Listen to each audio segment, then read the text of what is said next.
Bonjour à tous, c'est Cryptavenir, on se retrouve pour le top 5 des narratifs crypto pour l'année 2024. Alors, on commence tout de suite avec les crypto gaming. Donc alors, déjà, on va parler un petit peu du secteur des crypto gaming. Donc déjà, ce qu'il faut savoir, c'est que les recherches pour gaming crypto ont doublé pendant l'année 2023 et cette tendance haussière s'est prolongée depuis le début de l'année 2024. Donc, on a de très grandes chances de répéter ce qui s'était un petit peu passé l'année dernière et peut-être même avoir un secteur qui est plus recherché que lors du dernier bull run, ce qui ferait qu'on aurait énormément d'attention au niveau des crypto gaming. Et ensuite, on va regarder cette estimation du poids du secteur du gaming de manière générale. Et on a du coup entre 2023, donc maintenant 2024 et 2026, un secteur qui va quasiment tripler. Donc ça c'est super parce que sans aucune, euh, sans aucune FOMO, juste de manière intrinsèque, le poids de ces valeurs de crypto gaming vont tripler. Ça, c'est super. Ça veut dire que s'il y a en plus du FOMO, les crypto gaming vont attirer un nombre de capitaux tout à fait monstrueux, ce qui peut les faire croître très rapidement. Donc ensuite, la pépite que je vous présentais, bon, en réalité, elle a explosé dernièrement, donc c'est pas vraiment une pépite, mais c'est selon moi la meilleure du secteur. C'est Immutable X, donc qui est une plateforme de gaming crypto qui est ultra performante et à très bas coût. Et c'est d'ailleurs une layer 2 sur Ethereum. Donc alors, il y a 65% de l'offre qui est en circulation et le projet vaut 2,5 milliards de capi. Vraiment un très très gros projet qui est top 28.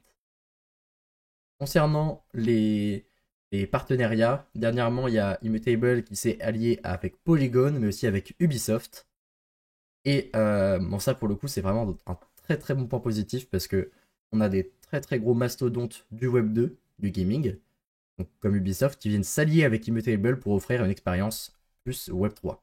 Donc ça, c'est vraiment super. Ça montre que c'est un projet qui sera très certainement là dans 10 ans et donc qui va avoir de très belles performances lors de ce bull run. Quatrième narratif, ce sont les oracles.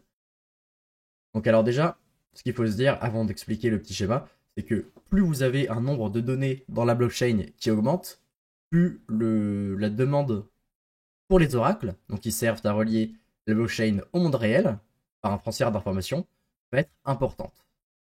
Et donc là, on commence à avoir des nouveaux projets qui se lancent. C'est plutôt intéressant parce que pendant très longtemps, Chainlink était le leader, mais ce sera peut-être bouleversé par l'arrivée des petits nouveaux. On va en parler juste après. Et donc, comme on l'a dit, un oracle sert à relier les données euh, des blockchains vers le monde réel. Et ce qui fait que vous pouvez communiquer avec des programmes informatiques dans le monde réel, forcément. Donc directement sur les ordis des entreprises, etc. pour aller faire des requêtes et aller chercher des informations sur la blockchain. Que ce soit pour les objets connectés, que ce soit pour des données gérées par l'IA, que ce soit des market data, que ce soit juste des requêtes web, on peut avoir tout un type, enfin toutes sortes de requêtes qui peuvent être envoyées vers la blockchain pour amener des informations. Donc ça, c'est littéralement le pilier central de la blockchain, sans quoi elle n'existerait même pas, en fait. Elle ne pourrait pas se développer. Donc ça, c'est sans doute le narratif euh, le plus sous-évalué, malgré que Chainlink soit très haut dans le classement, parce que ce sont littéralement des projets qui sont totalement indispensables. Donc alors, on va voir ensuite la petite pépite euh, des oracles. Donc c'est le dernier, enfin le petit nouveau qui vient d'arriver. Vous avez sans doute, voire très certainement entendu parler, peut-être même regardé une vidéo sur Pit. Et pourquoi je n'en ai pas fait? C'est parce que selon moi, la tokenomics ne se prêtait absolument pas à investir lors du lancement. Parce qu'en fait, c'était littéralement fait enfin, c'était le lancement a été fait avec une tokenomics qui récompensait les investisseurs privés, qui récompensait pas du tout les nouveaux investisseurs publics qui allaient arriver pendant le lancement. Moi, j'ai préféré attendre un mois ou deux, et bon, bah, ça a payé. On a eu un retracement de quasiment 50%, voilà, depuis le plus haut. Et donc là, selon moi, vu que plus personne n'en parle, ça va être le moment de commencer à accumuler Surtout que le projet est redescendu dans le classement, alors pourtant il est très intéressant, hein. Et il est redescendu actuellement même autour du top 150. Et je crois qu'il est maintenant un petit peu en dessous des 25 centimes, donc il faut vraiment. Enfin, c'est plutôt intéressant pour accumuler. Ensuite, on va voir, bon ça c'est forcément le point négatif, vu que le projet vient de se lancer, il n'y a que 15% de la supply qui est en circulation, et le projet vaut à peu près 375 millions de capi. Il a un petit peu baissé depuis encore. Donc finalement, le projet au lancement était, il me semble, dans le top 50. Vraiment un projet même surévalué à ce moment-là. Et là, il recommence à avoir des cours plutôt intéressants. Donc alors, PIF, c'est quoi? C'est un oracle de nouvelle génération qui est, pour l'instant, le plus rapide et le plus efficace et le plus économe de tout le marché. Et si on peut le comparer rapidement à Chainlinks, c'est juste que il a innové en créant une nouvelle technologie qui permet d'optimiser très très grandement voilà, tout ce qui est au niveau des requêtes, etc. Tout est beaucoup plus rapide. Et en fait, Chainlink envoie de manière périodique euh, voilà, les données, peu importe ce qui se passe, alors que PIF n'envoie les données que si l'utilisateur l'a demandé, ce qui fait que il y a beaucoup moins de congestion du réseau et le traitement des informations est bien plus efficace. Et on peut voir que Chainlink, il me semble que les mises à jour se font toutes les heures ou toutes les 2 heures. Là, il me semble que c'est seulement quelques secondes. Donc c'est vraiment incomparable. Même si le lancement a été fait il y a moins de 2 mois, il y a déjà 45 blockchains partenaires et 250 d'IAP connectés. Donc ça, c'est vraiment un projet qui, dès le lancement, est déjà monstrueux. Troisième narratif, le Dépine. Donc, il y a eu pas mal de vidéos sur le sujet dernièrement. Donc, pour le coup, là, je suis un petit peu à la traîne. Mais donc, en fait, le Dépine, c'est quoi? C'est tout ce qui est les infrastructures du monde physique, mais dématérialisées sur les blockchains. Donc en fait, tous les projets existaient déjà, on n'avait juste pas le nom du narratif qui les regroupait tous ensemble. Et, euh, et donc ça c'est plutôt intéressant parce que ce sera très certainement le narratif, enfin, dans le top des narratifs les plus porteurs pour l'année 2024, du fait qu'il y ait déjà énormément de demandes sur ces secteurs, mais qu'il va continuer à augmenter. Donc alors, la pépite du Dépine que je vous ai choisi, c'est c'est une pépite que j'ai rentrée récemment en portefeuille, un petit peu avant l'explosion. Donc pour le coup, je me suis mis vraiment bien. Et j'avais hésité à la vous présenter, mais en fait, là on voit pas à droite, mais il y a un retracement monstrueux où le cours est redescendu à 16 ou 17 centimes. Donc là, ça commence à être réintéressant. Il est à peu près à ce niveau-là pour réaccumuler. Et donc, cette pépite, c'est quoi? C'est Sentinel, avec son token le DVPN. Donc alors, il a à peu près 25 millions de capi actuellement et dans le top 630, 640. C'est vraiment un tout petit projet. Ce qui m'a intéressé, c'est que déjà, la tokenomics est relativement propice à une prise de valeur parce qu'on a dans pas longtemps une baisse de la pression vendeuse avec une baisse de l'inflation. Et du coup, le DVPN, donc le token de Sentinel, sert à payer les frais de transaction. Il servira à payer les abonnements euh, pour ces services de VPN décentralisés. Et déjà, en plus, c'est un service hyper intéressant parce que les coûts vont être extrêmement bas. Et moi, ce qui m'intéresse encore plus, c'est que le token a fait x10 sur l'année 2023. On a un très gros retracement, ce qui nous permet d'accumuler avant que les produits soient réellement lancés.